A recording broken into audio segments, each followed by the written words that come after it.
అందరికీ నమస్తే అండి. Welcome back to tree media food.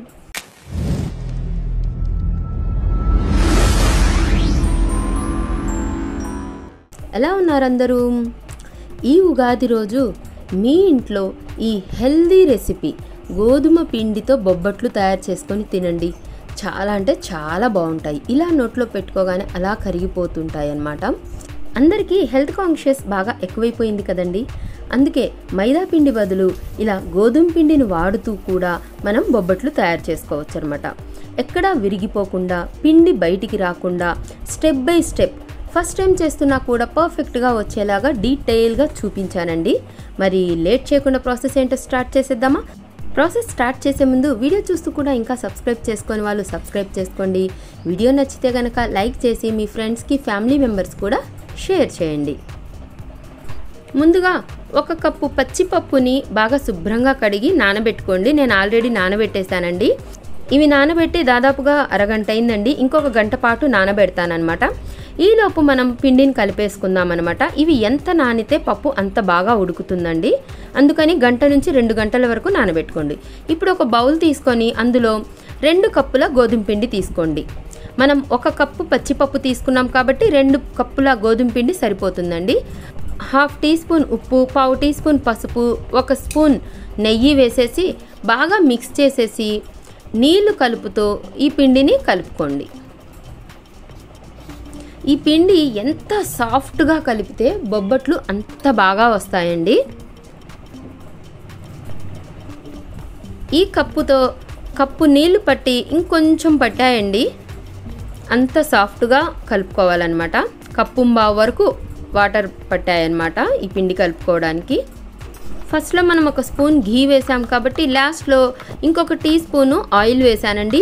మీరు కావాలనుకుంటే మళ్ళీ నెయ్యి అయినా వేసుకోవచ్చు అనమాట. ఇలా బాగా సాఫ్ట్గా 5 to 10 మినిట్స్ వరకు ఇలా బాగా కలుపుతూనే ఉండాలండి. మీరు ఎంతైతే దాన్ని కలిపారో అంత సాఫ్ట్గా వస్తాయండి బొబ్బట్లు. ఇదిగోండి చూడండి ఎంత సాఫ్ట్గా ఉందో పిండి. ఇలా కలుపుకున్న తర్వాత దీన్ని 1 గంట పాటు నానబెట్టండి, పక్కన పెట్టేసేయండి.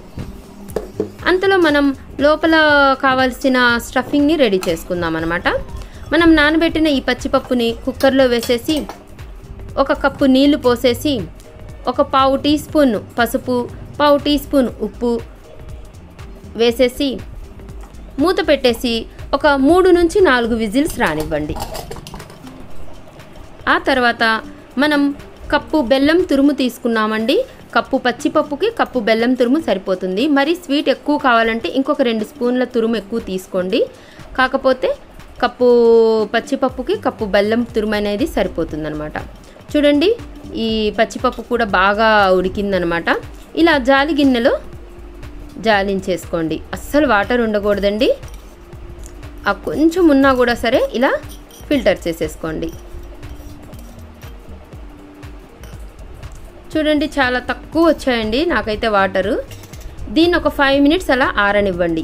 ఆ తర్వాత ఒక మిక్సీ బౌల్ తీసుకొని దాంట్లో మనం ఉడకబెట్టుకున్న ఈ పచ్చిపప్పు, దాంతోపాటు కొంచెం బెల్లం తురుము, ఇలా బెల్లం తురుము కూడా కలిపి వేసుకోవడం వల్ల మిక్సీ కొంచెం ఈజీగా తిరుగుతుందండి. అస్సలు వాటర్ యాడ్ చేయకుండా ఇలా స్మూత్గా మిక్సీ పట్టేసుకోండి. అస్సలు వాటర్ అనేది యాడ్ చేయకూడదండి. దీన్ని వేరే బౌల్లోకి ట్రాన్స్ఫర్ చేసుకొని మిగిలిన పచ్చిపప్పుని కూడా ఇలా బెల్లం యాడ్ చేస్తూ మిక్సీ పట్టేసుకోండి. కొంచెం కొంచెం వేసుకొని అయినా పట్టేసుకోండి. నేను ఫుల్ వేసాను కదా అని మీరు కూడా ఫుల్ వేసేసి మిక్సీ తిరగట్లేదేంటి అని అనుకోవద్దు. సో హాఫ్ వేసుకొని మిక్సీ పట్టేసుకోండి.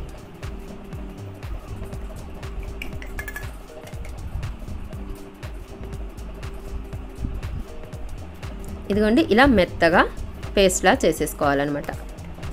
దీన్ని ఒక బౌల్లోకి తీసుకోండి. ఇప్పుడు ఇంకా స్టవ్ ఆన్ చేసేసి మందంగా ఉన్న ఏదైనా ఒక కడాయి పెట్టుకోండి. ఇందులో 1 టీ స్పూను నెయ్యి వేసుకోండి. దీంట్లో నెయ్యి అనేది ఎక్కువగానే పడుతుందండి. అంటే ఎంత నెయ్యి వేసుకుంటే అంత టేస్టీగా ఉంటాయన్నమాట. ఈ నెయ్యిలో మనం మిక్సీ గ్రైండ్ పట్టుకున్నాం కదా, ఈ పిండిని వేసేయండి. ఈ పిండి ముద్దని వేసేసి వీడియోలో కనిపిస్తున్నట్లు ఇలా కలుపుకుంటూ లో ఫ్లేము, మీడియం ఫ్లేము మార్చుకుంటూ ఇలా బాగా ఫ్రై చేసుకోండి. హై ఫ్లేమ్ అస్సలు పెట్టొద్దండి. ఒక 10 మినిట్స్కి ఇదిగోండి ఇలా గట్టి పడుతుందనమాట. అప్పుడు ఇంకా స్టవ్ ఆఫ్ చేసుకోండి. లాస్ట్లో 1 టీ స్పూన్ యాలుక్కాయల పౌడర్ వేయండి. ఆ వీడియో క్లిప్ మిస్ అయిందండి, సో మీరు వేసేసుకోండి. చూడండి ఇది చల్లబడిందనమాట ఒక 10 మినిట్స్కి. ఇప్పుడు ఇందులో ఇంకొక టీ స్పూను నెయ్యి వేసేసుకొని దీన్ని చేత్తోనే బాగా ఇట్లా కలుపుకుంటూ ఉండలు చేసేసుకోండి. మన నిమ్మకాయ ఉంటుంది కదా, ఆ సైజులో ఉండలు చేసుకోండి. మీకు కొంచెం పెద్దవి కావాలనుకుంటే పెద్దవి, మీకు ఏ సైజులో ఇష్టం ఉంటే అలా, బట్ నిమ్మకాయ సైజు అయితే కరెక్ట్గా ఉంటుందండి.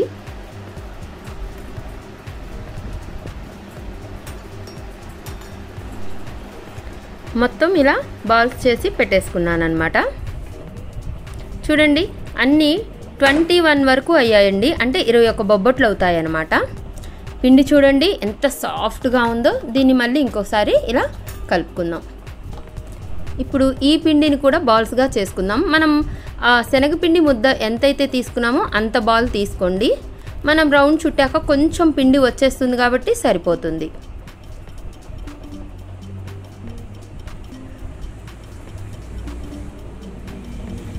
చూడండి ఎంత సాఫ్ట్గా ఉందో. ఇలా మొత్తం చుట్టలేదండి, అప్పటికప్పుడు చుట్టేసుకుందాంలే అని చెప్పేసి ఒక 3 బాల్స్ చేసుకొని అక్కడ పెట్టేసుకొని అరిటాకు తీసుకొని దాని మీద నెయ్యి లేదా ఆయిల్ అప్లై చేసుకోండి.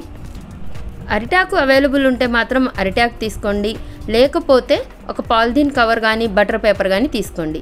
దాని మీద మనం బాల్స్ చుట్టుకున్న ఈ పిండి ముద్దని వీడియోలో కనిపిస్తున్నట్లు ఇలా కొంచెం వెడల్పుగా చేసుకొని గిన్నెలా చేసుకొని దాంట్లో ఈ శనగపిండి బెల్లం ముద్దని పెట్టేసి ఇలా క్లోజ్ చేసేసేయండి. క్లోజ్ చేసేసి ఎక్స్ట్రాగా ఉన్న పిండిని తీసేసేయండి. వీడియోలో కనిపిస్తున్నట్లు ఇలా బాల్లా చేసుకొని మళ్ళీ నెయ్యి కానీ నూనె కానీ అప్లై చేసుకుంటూ దాన్ని చేత్తోనే ఇలా బొబ్బట్టు చేసుకోండి. ఇలా చేసుకోవడం రాకపోతే పూరి ప్రెస్ చేసేది ఉంటుంది కదండి, దాని మీదైనా చేసుకోవచ్చు అనమాట. మీకు ఆయిల్ ఇష్టం లేకపోతే కొంచెం పొడిపిండి తీసుకొని మనం చపాతీ కనుక ఎలా స్ప్రెడ్ చేసి సాగదీస్తామో అలా పల్చగా చిన్నగా అయినా అలా అయినా సాగదీసుకోవచ్చు. కానీ బొబ్బట్టు అనేది ఇలా ఆయిల్లో స్ప్రెడ్ చేసి బొబ్బట్టులా చేసుకుంటేనే బాగుంటుందండి. ఇలా చేసుకుంటున్నప్పుడే స్టవ్ ఆన్ చేసేసి పెనం పెట్టేశానండి. పెనం మీద కొంచెం ఆయిల్ లేదా ఘీ అలా రుద్దేసి దాని మీద మనం చేసుకున్న ఈ బొబ్బట్టుని వేసేసేయండి. మీడియం ఫ్లేమ్లో ఇలా 2 సైడ్స్ నెయ్యి వేసుకుంటూ లేదా ఆయిల్ వేసుకుంటూ కాల్చుకోండి. బొబ్బట్టు అనేది నెయ్యి వేసుకొని కాల్చుకుంటేనే చాలా అంటే చాలా టేస్టీగా ఉంటుందండి. ఆయిల్ కంటే కూడా నెయ్యి ప్రిఫర్ చేయండి. అమ్మో ఇంత నెయ్యా ఇంత ఆయిలా అని అనుకోకండి. ఎప్పుడన్నా ఒకసారి పండగలప్పుడే కదండి ఇలా చేసుకుంటాము. సో అప్పుడప్పుడు కొంచెం ఇలా లిమిట్స్ క్రాస్ చేసి తింటే ఏం కాదు. ఆల్రెడీ మనం ఎలాగో మైదా పిండి వాడకుండా గోధుమ పిండి వాడాం కాబట్టి కొంచెం నెయ్యి పూసుకుంటూ ఇలా కాల్చుకుంటే చాలా బాగుంటాయి అన్నమాట. ఇలా కాల్చుకొని తీసి పక్కన పెట్టేసుకోండి. అలాగే మిగిలినవి కూడా చేసేసుకోండి. ఇంకొకటి చూపిస్తున్నాను చూడండి. అలా పిండి ముద్దను లోపల పెట్టి క్లోజ్ చేసేసి అరిటాకు మీద ఎడితే చాలా ఈజీగా స్ప్రెడ్ అవుతుందండి. అసలు అంటుకోకుండా ఇలా చక్కగా వస్తుంది అనమాట. ఇప్పుడు అందరూ దాదాపు కొంచెం గార్డెన్ మెయింటైన్ చేసుకుంటున్నారు కాబట్టి దాదాపు అందరి దగ్గర అరిటాకులు దొరుకుతున్నాయండి. లేదా మనకి పండగ కాబట్టి అరిటాకు దొరుకుతుంది. సో ట్రై చేయండి అరిటాకు మీద చేసుకోవడానికి.